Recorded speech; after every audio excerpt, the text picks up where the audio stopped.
Hello students, welcome to K2 institute.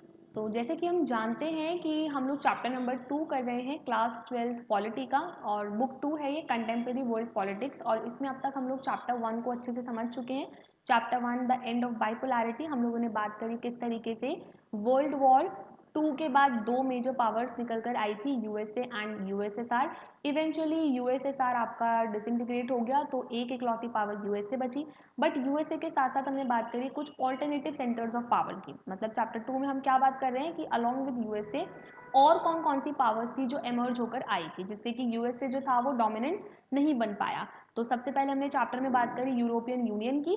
Then हम लोगों ने बात करी आसियान की। आसियान मतलब association of south east Asian Nations, ठीक है, जिसमें 10 मेंबर्स थे। यूरोपियन यूनियन में हम लोगों ने बात करा कि वेस्टर्न यूरोपियन स्टेट और ईस्टर्न यूरोपियन स्टेट्स के जो मेंबर्स थे वो यूरोपियन यूनियन का पार्ट थे।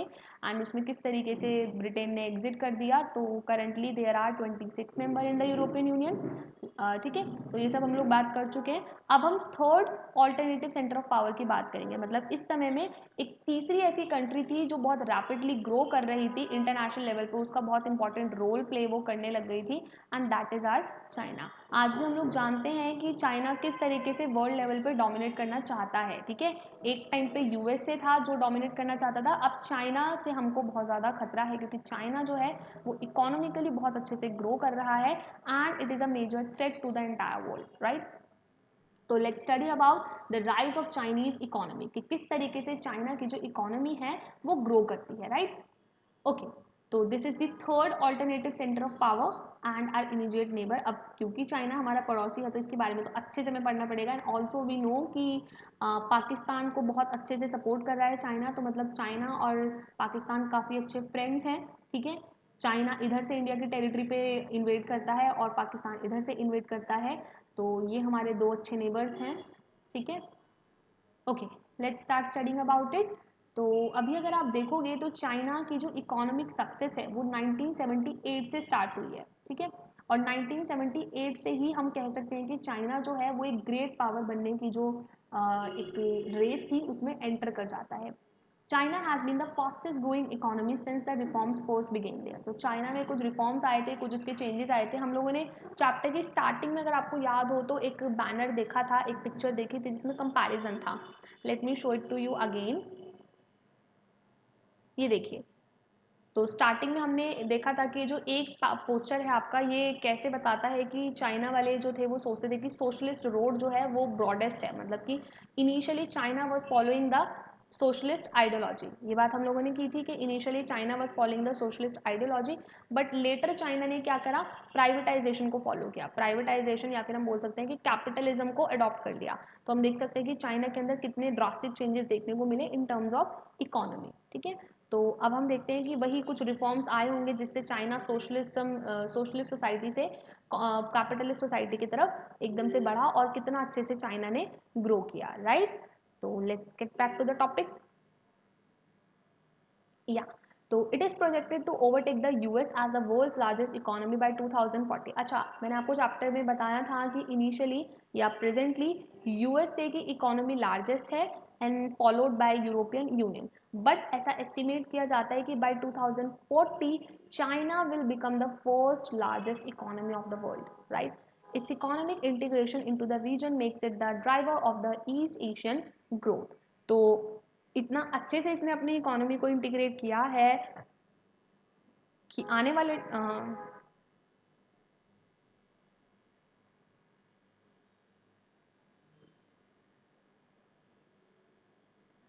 ओके, तो चाइना ने इतना अच्छे से अपनी इकोनॉमी को इंटीग्रेट किया है जो आसपास के एशिया के जो रीजन्स हैं, कि फाइनली जो पूरे एशिया की ग्रोथ है ना, वो कहीं ना कहीं चाइना ही उसको लीड कर रहा है, ठीक है। तो पूरा जो हमारा एशिया है वहाँ पर अगर हम देखें कि कौन ऐसा इंपॉर्टेंट प्लेयर है जो पूरे एशिया को रिप्रेजेंट कर रहा है, तो वो चाइना है आज के टाइम में, right.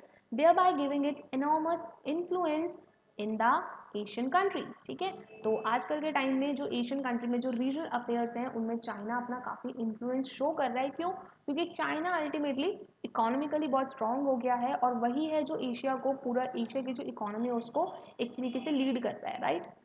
The strength of its economy together with other factors such as population, अच्छा, other than the strength of its economy, एक तो इकोनॉमिकली तो चाइना स्ट्रांग है ही, बट उसकी क्या क्या और फैक्टर्स हैं, क्या क्या और रीजंस हैं। तो सबसे पहले चाइना की पॉपुलेशन, चाइना का लैंड बहुत बड़ा लैंड है, चाइना में बहुत सारे रिसोर्सेज हैं, चाइना के रीजनल लोकेशन मतलब ओशन से connectivity and other all those other things, और दूसरा पॉलिटिकल इन्फ्लुएंस।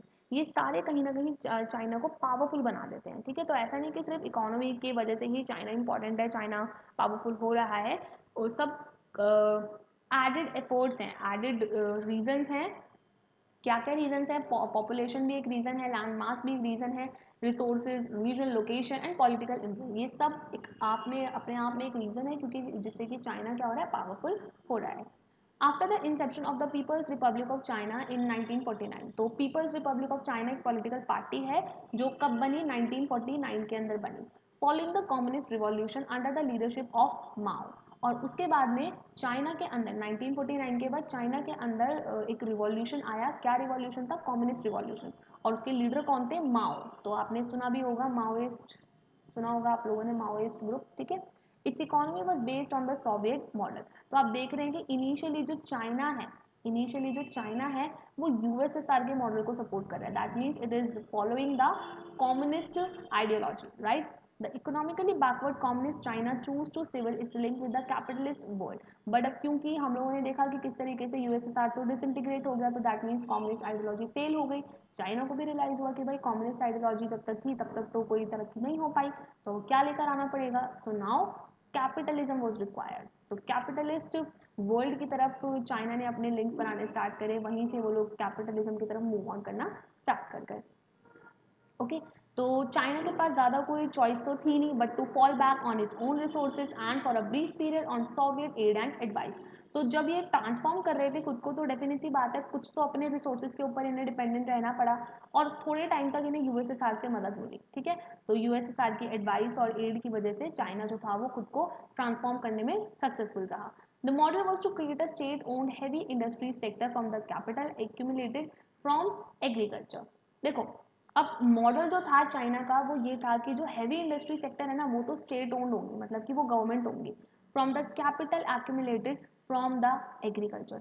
जो भी पैसा हमें एग्रीकल्चर से मिलेगा, जो भी कैपिटल मतलब पैसा, जो भी पैसा हमें इकट्ठा होगा एग्रीकल्चर से, हम उसको किस चीज़ में लगा देंगे? हम उसको हैवी इंडस्ट्री बनाने में लगा देंगे, मतलब टेक्नोलॉजी पे फोकस करेंगे, हम इंडस्ट्रीज लगाएंगे बड़ी बड़ी और बढ़िया बढ़िया प्रोडक्ट्स बनाएंगे, ठीक है, टेक्नोलॉजी हम लोग लाएंगे।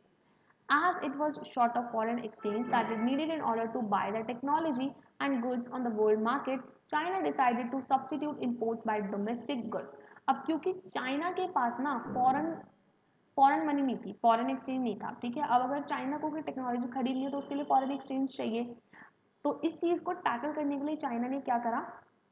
देखो, जब कोई कंट्री दूसरी कंट्री से कोई चीज़ खरीदती है, हम लोग अगर इंपोर्ट अगर कराते हैं, तो दैट मीन्स इंपोर्ट का मतलब हम खरीद रहे हैं किसी से कोई चीज़, तो चाइना को पैसा देना पड़ेगा, तो पैसा बाहर जा रहा है और सामान अंदर आ रहा है, ठीक है।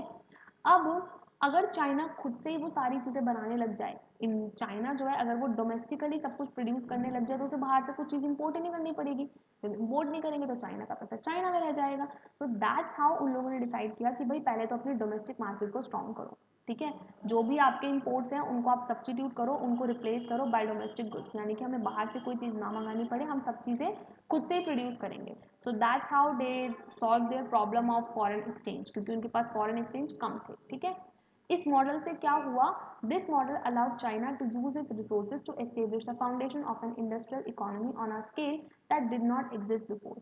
अब क्योंकि ये जो चाइना था, अब क्योंकि ये दूसरों से कुछ इंपोर्ट नहीं करा, तो इसके पास पैसा आ गया चाइना के पास, तो उसने वो पैसा किस चीज़ में लगाया?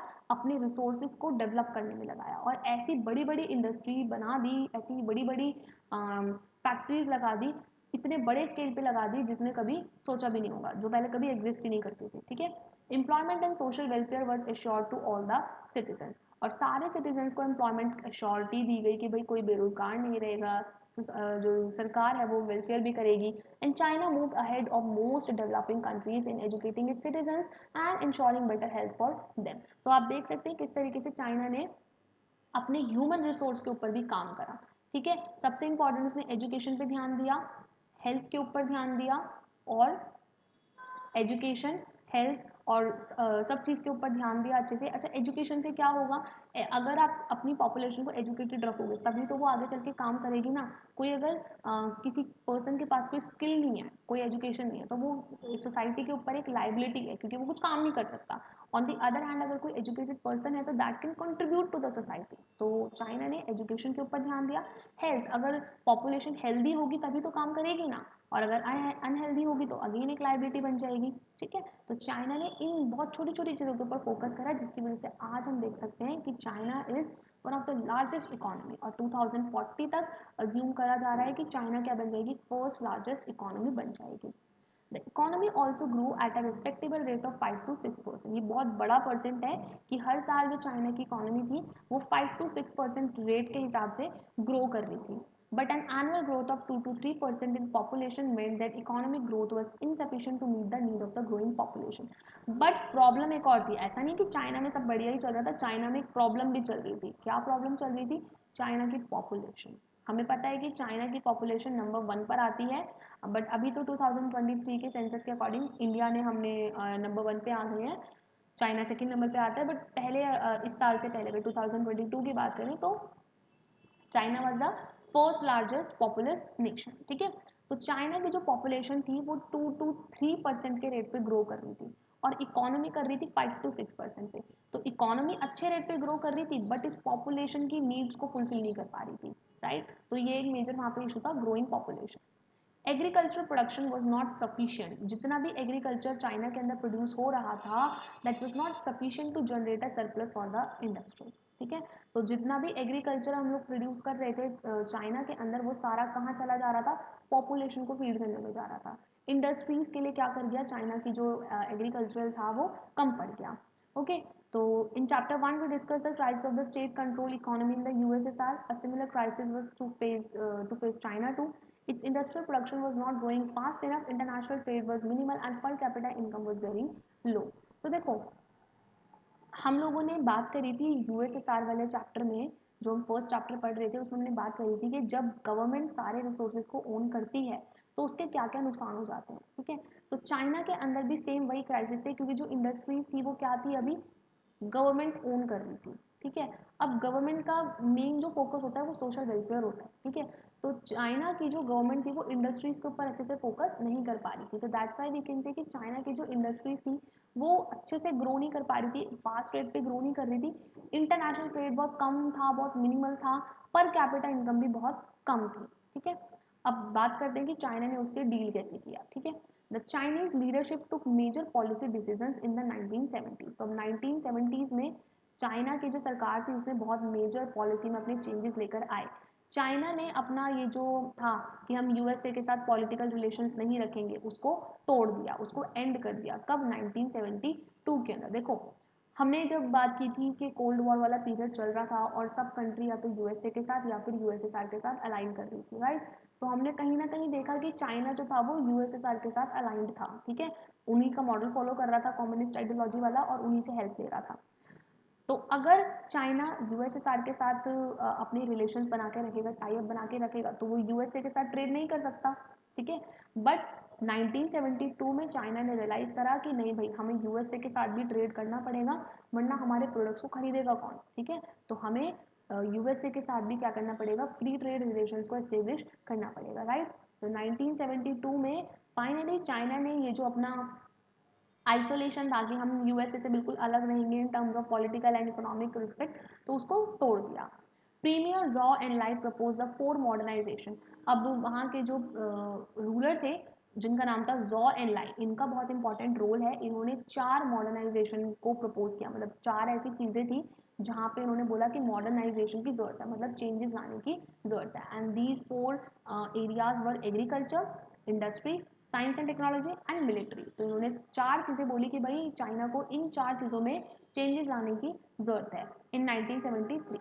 1978 आते आते जो लीडर थे अब चाइना के, डेंग जॉयपिंग, इन्होंने, पार्डन माय प्रोनाउंसिएशन गाइस, तो डेंग जाइपिंग ने अनाउंस किया ओपन डोर पॉलिसी। ये बहुत इंपॉर्टेंट रिफॉर्म आया चाइना के अंदर। ओपन डोर का मतलब होता है कि हमारे चाइना के जो डोर्स हैं दे आर कम्प्लीटली ओपन, कोई भी फॉरेन कंट्री आके अब यहाँ पे क्या कर सकती है, इन्वेस्ट कर सकती है। राइट, अब दूसरे लोग आके इन्वेस्ट करेंगे हमारी कंट्री में तो क्या होगा, चाइना की जो इतनी ग्रोइंग पॉपुलेशन है उसे एम्प्लॉयमेंट मिलेगी और अल्टीमेटली नेशन को प्रॉफिट होगा, ठीक है।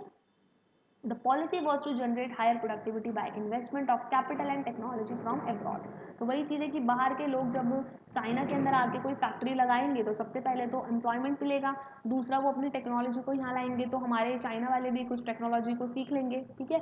पैसा लाएंगे वो लोग बाहर से, अब यहाँ बिल्डिंग बनानी है तो पैसा तो अपने घर से लेकर आएंगे ना वो, तो दैट्स वाई चाइना की जो ओपन डोर पॉलिसी थी काफ़ी सक्सेसफुल प्रूव हुई, ठीक है। China followed its own path in introducing a market economy. China ने अपना ही रास्ता एक फॉलो किया मार्केट इकोनॉमी को इंट्रोड्यूस करने का। चाइना जो था वो शॉक थेरेपी के लिए नहीं गया but open there economy step by step. देखो जो आपकी ईस्टर्न यूरोपियन स्टेट्स थी उन्होंने क्या करा था, यूएस से जो हेल्प दे रहा था, यूएस से एक हेल्प दे रहा था ना सबको कि हम आपको आईएमएफ और वर्ल्ड बैंक के थ्रू क्या देंगे, लोन्स देंगे, ठीक है।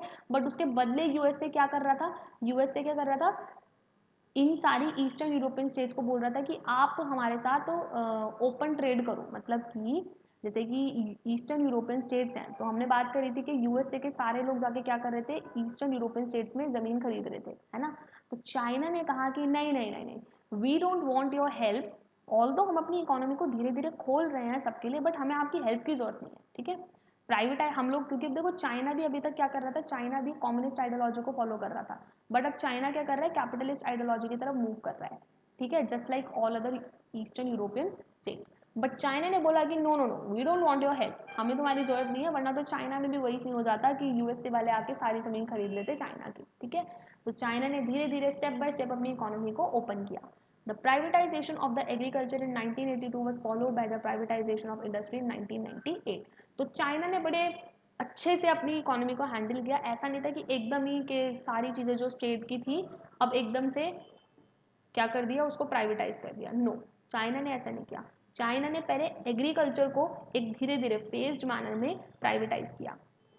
तो 1982 में उन्होंने एग्रीकल्चर को प्राइवेट किया, देन 1998 में जाकर उन्होंने इंडस्ट्रीज को प्राइवेटाइज किया, ठीक है। तो धीरे धीरे वो कर रहे ताकि लोगों के पास टाइम रहे, एटलीस्ट लोग थोड़ा इनकम अपनी सेव करके रखे ताकि वो आगे चल के इन सब चीज़ों में इन्वेस्ट कर सके और कोई बाहर का बंदा आके चाइना की इकोनॉमी में इंटरफेयर ना करे। Trade barriers were eliminated only in the special economic zones. China ने कुछ स्पेशल इकोनॉमिक जोन्स बनाए जहाँ पे ट्रेड बैरियर्स जो थे उनको हटा दिया, मतलब कि कोई भी टैक्स नहीं देना पड़ेगा इन पर्टिकुलर जोन्स के अंदर। तो where foreign investors could set up enterprises, ऐसा नहीं था कि चाइना में कहीं पर भी आके कोई बाहर से अपनी फैक्ट्री लगा लेगा, नो, चाइना ने बोला कि we are giving you this particular area और आप इसी पर्टिकुलर एरिया में अपनी फैक्ट्री लगा सकते हो, बाकी सारा चाइना किसका है, चाइनीज के लिए है, उसमें आप कुछ नहीं कर सकते। In China the state played and continues to play central role in setting up the market economy. तो आपने देखा कि यूरोपियन स्टेट्स के अंदर क्या हुआ था कि भाई सारा का सारा जो मैटर था वो एकदम से गवर्नमेंट ने छोड़कर कह दिया कि चलो सब कुछ प्राइवेटाइज हो गया, अब देख लो अपना अपना। चाइना ने, जो चाइना की गवर्नमेंट थी उसने हमेशा इंपॉर्टेंट रोल प्ले किया और इवन आज भी। तो चाइना ने कहा कि नहीं नहीं नहीं, ऐसे नहीं, हम लोग फेज वाइज मैनर में सब कुछ करेंगे, गवर्नमेंट का रोल तो रहेगा, ठीक है। The new economic policies help the Chinese economy to break the stagnation. तो ये जो रुकावट थी कि इकोनॉमी बिल्कुल रुकी हुई थी, अब वो फाइनली क्या हो गई थी, टूट गई थी, मतलब चाइना की इकोनॉमी फाइनली धीरे धीरे क्या करने लग गई है, ग्रो करने लग गई है, ठीक है। प्राइवेटाइजेशन, जो एग्रीकल्चर को प्राइवेटाइज किया उससे क्या हुआ, काफ़ी अच्छा हमें एक इम्प्रूवमेंट देखने को मिला एग्रीकल्चरल प्रोडक्शन में, क्योंकि धीरे धीरे करा, ठीक है, एग्रीकल्चर को प्राइवेट किया, धीरे धीरे रूरल इनकम्स में हमें बहुत ज़्यादा इंप्रूवमेंट देखने को मिली। हाई पर्सनल सेविंग, देखो लोग बाग अब सेविंग्स भी कर रहे हैं रूरल इकोनॉमी के अंदर, मतलब जो गाँव में रहने वाले लोग थे, जो अर्बन एरिया में नहीं रहते, वो लोग भी काफ़ी अच्छे से ग्रो कर रहे हैं, ठीक है। और जब रूरल एरिया ग्रो करेंगे, लोग बाग अपनी सेविंग्स करेंगे, तो रूरल इंडस्ट्री को ग्रोथ मिलेगी, ठीक है। तो चाइना के जो इकोनॉमी थी उसने दोनों चीज़ पे फोकस किया, इंडस्ट्री पे भी और एग्रीकल्चर पे भी। They both grow at a faster rate. The new trading laws and the creation of special economic zone led to the phenomenal rise in foreign trade. और ये जो चाइना ने स्पेशल कुछ इकोनॉमिक जोन्स बनाए थे कि बाहर वाले आके इस एरिया में इन्वेस्ट कर सकते हैं, इससे भी फॉरेन ट्रेड में बहुत अच्छा बूस्ट देखने को मिला चाइनीज इकोनॉमी को। China has become the most important destination for foreign direct investment. जो फॉरेन डायरेक्ट इन्वेस्टमेंट मतलब एफडीआई का चाइना एक मेन सोर्स बन गया है, ठीक है, कि मतलब जो भी बाहर के लोग, जो फॉरेन के लोग हैं, वो चाइना के अंदर डायरेक्टली आके इन्वेस्ट करते हैं, ठीक है। It has a large foreign exchange reserves that now allow it to make big investment in other country. और क्योंकि इतने सारे फॉरेनर्स ने आके चाइना में इन्वेस्ट किया तो चाइना का जो फॉरेन रिजर्व है वो भी बहुत बड़ा है, मतलब चाइना के पास बहुत सारे दूसरी कंट्रीज की करेंसीज हैं, ठीक है, और चाइना उसको यूज कर सकता है अच्छे से अपने डेवलपमेंट के लिए, राइट। ओके, ये एक बार देख लेते हैं, कार्टून है, कार्टून रिलेटेड क्वेश्चंस आपके एग्जाम में आजकल आने लग गए हैं। तो this is the Great Wall and dragon are two symbols most commonly associated with China. तो आपको मालूम होगा चाइना के अंदर एक ये ग्रेट वॉल है जिसको हम 7 वंडर्स में भी काउंट करते हैं, ठीक है, ग्रेट वॉल एंड ड्रैगन। तो ड्रैगन चाइना के अंदर जो कुछ फेस्टिवल्स हैं जो उनके बहुत मेजर फेस्टिवल्स हैं उनमें आपने देखा होगा ड्रैगन काफ़ी इंपॉर्टेंट रोल प्ले करता है। तो this cartoon uses both these two depict China's economic rise. तो ये जो पिक्चर है ये दिखाती है कि किस तरीके से चाइना जो है वो बहुत एकदम स्ट्रॉन्ग होता जा रहा है। तो आप देख सकते हैं ड्रैगन जो है वो इतना बड़ा है, ग्रेट वॉल की लेंथ आप देख सकते हैं बहुत बड़ी है, ठीक है। ग्रेट वॉल का अपना अपने आप में एक हिस्ट्री है, वो बेसिकली मंगोलियन से प्रोटेक्ट करने के लिए बनाई गई थी ग्रेट वॉल, वो एक हिस्ट्री का पार्ट है, ठीक है। तो ये जो पिक्चर है ये आपको दिखाती है कि किस तरीके से जो चाइना की इकोनॉमी है वो बहुत ज़्यादा स्पीड से ग्रो कर रही है और बहुत स्ट्रांगली ग्रो कर रही है, राइट। ओके, एक ये और देख लेते हैं हम लोग। जो माओस थे, हम लोगों ने बात करी कि चाइना के अंदर जो कम्युनिस्ट रिवॉल्यूशन हुआ था, कम्युनिस्ट रिवॉल्यूशन हुआ था, उसके लीडर कौन थे, माओ उसके लीडर थे। तो आप देख सकते हैं कि पहले क्या था, माओ उसकी छोटी सी रेड बुक है, मतलब उनके पास कोई प्रॉपर प्लान्स वगैरह कुछ नहीं। Whose capitalist red power tie. तो आप ये देख सकते हैं कि जो न्यू रूलर आए और उन्होंने कैपिटलिस्ट आइडियोलॉजी को एक्सेप्ट किया और कैपिटलिस्ट सोसाइटी बनाई, तो उनकी जो टाई थी वो देखो कितनी पावरफुल है। तो दैट मीन्स कैपिटलिज्म जब इंट्रोड्यूस किया तो लीडर्स भी पावरफुल हो गए, चाइना भी ग्रो करने लग गया, ठीक है। ओके, तो अब आप ये देख सकते हैं कि चाइना, एक और पिक्चर है बाइसिकल है, ये दिखाता है चाइनीज बाइसिकल को। तो ये जैसे हमने स्टार्टिंग में देखा था, तो the second cartoon use the symbol of the bicycle, China is the largest user of bicycles in the world. तो बेसिकली ये है कि चाइना जो है ना वो बाइसिकल्स का यूज़ करता है, मतलब चाइना कार और जो व्हीकल्स हैं उनको इतना प्रमोट नहीं करता। चाइना की जो पॉपुलेशन है वो काफ़ी हेल्दी है, अगर आप देखेंगे भी तो चाइनीज़ जो होते हैं वो पब्लिक ट्रांसपोर्ट का यूज़ करते हैं। तो चाइना जो है वो काफ़ी हद तक जो गवर्नमेंट पॉलिसीज़ अपनी बनाता है वो काफ़ी स्ट्रॉन्ग होती हैं, ठीक है। तो इसलिए आप ये देख सकते हैं कि चाइना जो है वो एक ऐसी कंट्री है जहाँ पे सबसे ज़्यादा बाइसिकल्स हैं, ठीक है। तो China is the largest user of bicycles, ठीक है। Okay. China's accession to the World Trade Organization in 2001 has been a further step in its opening to the outside world. अब चाइना ने फाइनली वर्ल्ड ट्रेड ऑर्गेनाइजेशन को भी जो उसके agreement है उसको साइन कर लिया और इससे चाइना की इकोनॉमी फर्दर बूस्ट कर गई है। The country plans to deepen its integration into the world economy and shape the future world economic order. और चाइना इज़ वेरी एम्बिशियस, तो अब वो अपने जो प्लान्स हैं उनको और डीप करना चाहता है, वो और चाहता है कि वर्ल्ड इकोनॉमी में चाइना का इंपॉर्टेंट रोल सामने आए, ठीक है। While the Chinese economy has improved dramatically, not everyone in China has received the benefits of the reform. देखो हर जगह के कुछ आपको अच्छी चीज़ें देखने को मिलेंगी, कुछ उसके बैड पॉइंट्स मिलेंगे। हमने सिमिलरली पढ़ा था यूरोपियन यूनियन भी काफ़ी अच्छे से ग्रो कर रहा था, बट उसकी भी कुछ क्या थी, लिमिटेशंस थी, राइट। तो सिमिलरली अब हम देखेंगे कि चाइना के अंदर हमने सब अच्छा अच्छा पढ़ लिया, तो क्या ऐसा है कि चाइना एकदम परफेक्ट यूटोपियन स्टेट बन गया, यूटोपियन स्टेट बन गया चाइना? तो आंसर इज नो। तो चाइना के अंदर भी ये जो ग्रोथ हो रही है ये लिमिटेड है, ये पर्टिकुलर कुछ लोगों तक ही ग्रोथ और सब डेवलपमेंट पहुंच पा रही है।